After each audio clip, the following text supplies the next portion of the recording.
सो जब इंसिजन की बात आती है तो सेफायर हेयर ट्रांसप्लांट काफ़ी नाम आता है और काफ़ी बार मेरे से कुछ क्वेश्चन पूछते हैं डॉक्टर कि क्या सेफायर हेयर ट्रांसप्लांट ज़्यादा बेहतर होता है, क्या रियली बेहतर होता है, जानेंगे इस वीडियो में।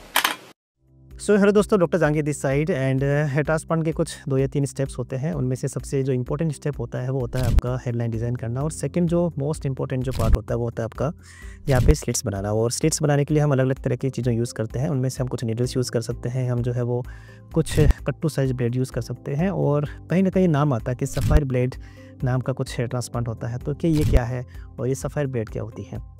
देखिए, सफ़ायर ब्लेड एक तरह का सफ़ायर क्रिस्टल होता है और उससे हल्के से एक शाइनी ब्लेड बनाई जाती है, और यही ब्लेड जो है हमारे इंसिजन के लिए हम यूज़ करते हैं।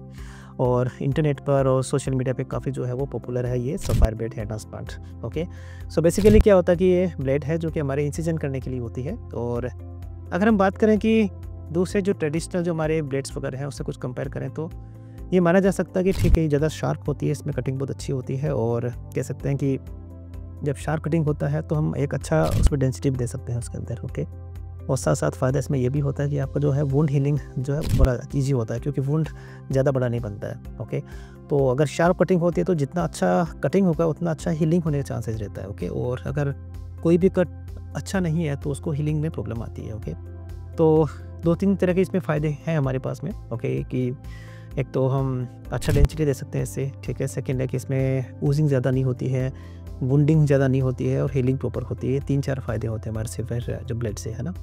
और अगर हम लिमिटेशन की बात मानें तो कुछ स्टडीज़ ये बोलते हैं कि जैसे कि अगर कोई भी ब्लेड जो पॉइंटेड होती है तो वो पॉइंटेड ब्लेड में जो सबसे नीचे वाला पार्ट होता है वहाँ पे जो है ग्राफ्ट उतना जो है अकोमोडेट हो नहीं पाता है, मीन्स वहाँ पे ग्राफ्ट जा नहीं पाता। अगर आपकी जो कोई भी ब्लेड है जो नीचे से फ्लैट रहेगी, ओके, जैसे कि रेक्टेंगल ब्लेड है, अभी इन दोनों को आप कंपेयर कर लीजिए, तो जो रेक्टेंगल ब्लेड होती है अगर वो एक अच्छा कट देती है ना, तो मान के चलिए कि जो हम ग्राफ्ट यूज़ करते हैं उसके डेप्थ तक बिल्कुल जाएगा। जबकि सफ़ायर जो ब्लेड होता है उसके अंदर ये लिमिटेशन आती है, क्योंकि वो पॉइंटेड होता है, बिल्कुल शार्प होता है, ठीक है, तो वहाँ तक ग्राफ्ट पहुँच नहीं पाता या फिर वहाँ तक जा नहीं पाता है, तो ये लिमिटेशन होती है। और कोई भी अगर पॉइंटेड चीज़ होती है स्काल्प पे यूज़ करते हैं तो ये मान के चलिए कि वहाँ पर डीपर ट्रोमा होने के चांसेस रहता है। तो कहने का मतलब है कि अगर एक अच्छा ट्रेंड डॉक्टर है तो सफ़ायर जो है वो ब्लेड से एक अच्छा ट्रांसप्लांट कर सकता है। अगर कोई न्यूली है तो हो सकता है कि वो ज़्यादा डैमेज कर दे ब्लड वेसल्स को, ये थोड़ा सा लिमिटेशन होता है। इसको में जो है वो हमें बड़ा ध्यान रखना पड़ता है इस चीज़ का, राइट। तो अगर आप सोचते हैं कि सफ़ायर जो ब्लेड है यूज़ करना चाहिए कि नहीं करना चाहिए, और आपको करवाना चाहिए कि नहीं करवाना चाहिए, वो डॉक्टर डिपेंड करता है। अगर डॉक्टर कोई कर रहा है, रेगुलर कर रहा है, तो definitely that you can adopt that. Otherwise जो बाकी जो ब्लेड्स वगैरह होती है वो काफ़ी अच्छी होती है, दे आर ऑल्सो शार्प। और डॉक्टर का कुछ तो ये होता है कि अपना हैंड अच्छा होना चाहिए, ठीक है, वो ज़्यादा आपका रिजल्ट देने वाला है। ब्लेड वगैरह का पार्ट बहुत ज़्यादा नहीं है, बट हाँ, अगर हम बात करें कुछ कंपैरिजन की तो सफ़ायर ब्लेड के कुछ अपने और एजेस होते हैं, राइट। तो ये था सफ़ायर ब्लेड के बारे में। और भी कोई क्वेश्चन होता पूछिए, मैं उस पर रिप्लाई करने की कोशिश करूँगा।